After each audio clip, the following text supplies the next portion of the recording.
হেঁচকি বা হিক্কাপ কমছে না, তাহলে এই 3টি উপায় অবলম্বন করুন, তৎক্ষণাৎ হেঁচকি কমাতে সাহায্য করবে।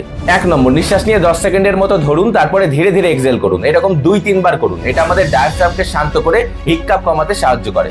2 নম্বর, হেঁচকি কমাতে 1 গ্লাস ঠান্ডা জল নিন, তারপরে সেটাকে ধীরে ধীরে অল্প অল্প করে পান করতে থাকুন, অথবা ওই ঠান্ডা জল দিয়ে কিছু সেকেন্ডের জন্য গার্গেল করুন। আর 3 নম্বর হলো 1 চামচ হানি বা মধু পান করুন। এটা আমাদের নার্ভকে স্টিমুলেট করে দ্রুত হেঁচকি কমাতে সাহায্য করে।